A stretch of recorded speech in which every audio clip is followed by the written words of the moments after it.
Her name is Jolie Burghy, and she is the granddaughter of Joe Martin, the Louisville police officer who taught the then Cassius Clay to box after his bike was stolen less than a mile from where we stand here today.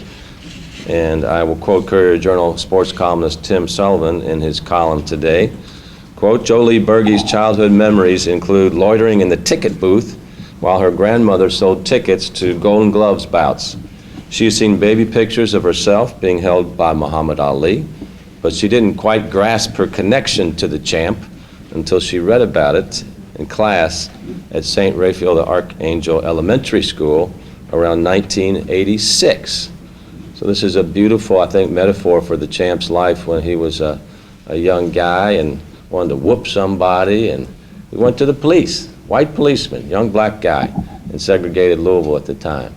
And the police officer took him in and started him on his pathway to develop these skills.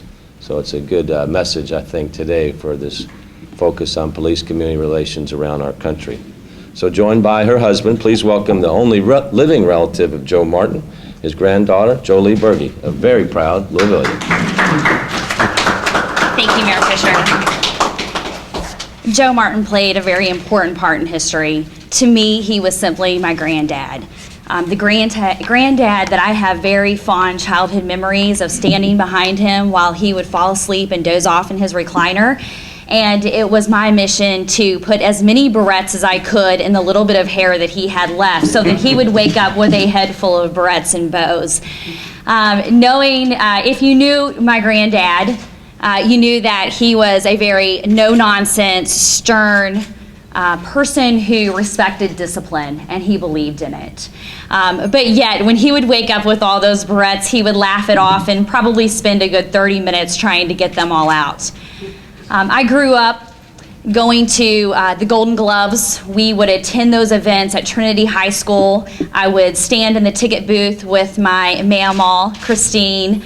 We also would attend those events at Louisville Gardens. So from a very young age, to me, it was my mission to escape from the ticket booth, find a seat next to my granddad who would be ringside, and hope that a splatter of blood would get near me, because to me that was an exciting fight. Those are some of the childhood memories that I have, and along with that, also come the stories. My granddad, he was very humble.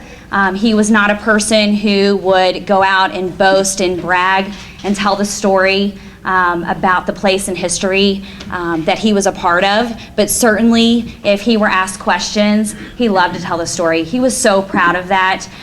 He was very proud to be a police officer here in Louisville, to have the opportunity to run the Columbia Gym, keep youth off the streets, and help to build those relationships between the police and also the community.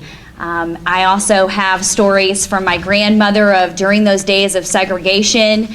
She would drive the taxi around. She would pick up the fighters. She even took some young children to school. And when they would be on their way to fights, they would stop and want to grab a bite to eat or something to drink. And of course, she would be the only one majority of the time who would be allowed to go into that place of business. But she would go in there, she would come out with a bag of food, she would be able to provide that to all the boys that were in her car. So as you can imagine, I cannot be more proud to be a Martin. And my husband and I, Daniel, we work very hard to make sure that our children will understand our family's place in history here in Louisville and the part we've played. Great job. Thank you, Jolie.